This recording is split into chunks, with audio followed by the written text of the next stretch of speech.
இயேசு கிறிஸ்துவின் இனிய நாமத்தில் அன்பின் காலை வாழ்த்துக்கள். இந்த காலை நேரத்திலும் கூட நாம் கர்த்தருடைய வார்த்தையை நாம் சிந்திக்கும்படியாக வந்திருக்கிறோம். மிக குறிப்பாக நாம் தொடர்ச்சியாக சிலுவையை குறித்து நாம் சிந்தித்து வருகிறோம்.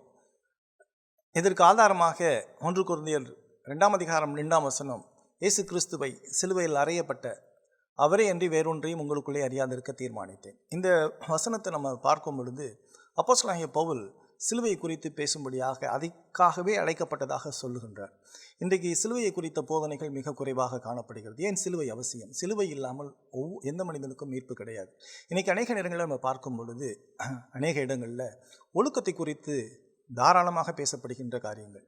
திருச்சபைகளில் ஒழுக்கத்தை குறித்து பேசுகிறாங்க. பொது இடங்களில், பொது வாழ்வில், கிறிஸ்தவர்கள் அல்லாதவர்கள் பட்டிமன்றங்களில், இன்னும் ஆன்மீக கூடங்கள்லாம் ஒழுக்கத்தை குறித்து பேசுகிறாங்க. மக்கள் ரொம்ப அப்ரிஷியேட் பண்ணுறாங்க. மக்களுக்கு அது பிடிச்சிருக்கு. ஆனால் என்ன பேசப்படலை, எது தேவை அப்படிங்கிறது இன்றைக்கி கிறிஸ்தவர்களுக்கு மிக புரியாத ஒரு புதிராகவே இருக்கிறது. ஒழுக்கம் நிறைய பேசலாம். ஒழுக்கத்தை குறித்து, மாரலை குறித்து நிறைய பேசலாம். இதெல்லாம் நல்ல காரியங்கள், கேட்பதற்கு இனிமையாக, காதுக்கு இனிதாக இருக்கும். ஆனால் அது நீங்கள் நடைமுறைப்படுத்த முடியுமான்னு நீங்கள் பார்த்தீங்கன்னா அது முடியாது. இந்த நியாயப்பிரமாணத்தை குறித்து கூட நீங்கள் பார்க்கும் பொழுது அப்போஸ்தலனாகிய பவுல் சொல்லும் பொழுது நீங்கள் நியாயப்பிரமாண போதகலாம் இராத அப்படின்னு சொல்கிறார்.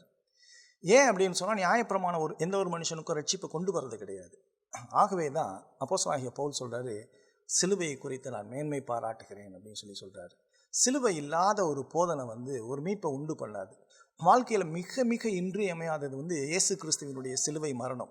இயேசு கிறிஸ்து இந்த உலகத்தில் எதற்கு வந்தார் அப்படின்னு சொன்னால் நியாயப்பிரமாணத்தை அவர் கை கொண்டார், ஒழுக்கத்தை எல்லாம் அவர் கை கொண்டார். ஏன்னா மனுஷன் பாவத்தில் விழுந்து போனதுனால, ஆதாமுடைய வீழ்ச்சியினால் நம்ம வீழ்ந்து போனதுனால, பாவத்தில் மரித்து போனதுனால, நம்மள்கிட்ட ஒழுக்கம் இல்லாததுனால நம்ம கடவுளை பிரியப்படுத்த முடியாத ஒரு சூழ்நிலையில் இருக்கிறோம். ஆகவே தான் கடவுள் தனது குமாரனாகிய இயேசு கிறிஸ்துவை இந்த உலகத்தில் அனுப்பினார்.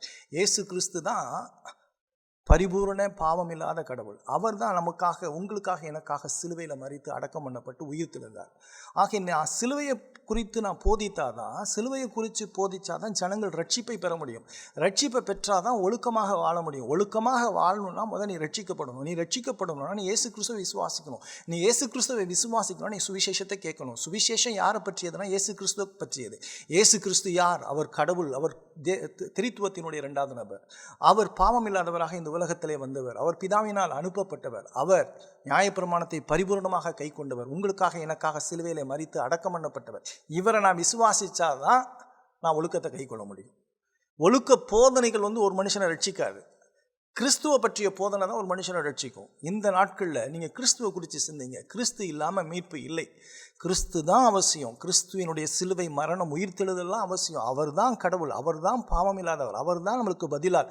அவர் தான் நமக்கு மத்தியஸ்தர். அவர் தான் வழி. அவரை தவிர வேறு வழி கிடையாது. ஆக இன்னைக்கு தேவை, இன்னைக்கு கிறிஸ்தவத்திற்கு இயேசு கிறிஸ்து. இயேசு கிறிஸ்துவை குறித்து நீங்கள் கேட்கக்கூடியதெல்லாம் இயேசு கிறிஸ்துவாக இருக்கணும். ஒழுக்கம் இல்லை.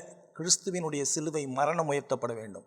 இயேசுவை உயர்த்தும் பொழுது தான் ஜனங்கள் ரட்சிக்கப்படுவார்கள். இந்த காலை நேரத்தில் நீங்கள் இயேசு கிறிஸ்துவை விசுவாசித்து மனம் திரும்பி கடவுளுடைய கிருபையை பெற்றுக்கொள்ள கர்த்தர் கிருபையும் இரக்கமும் பாராட்டுவாராக. ஆமென்.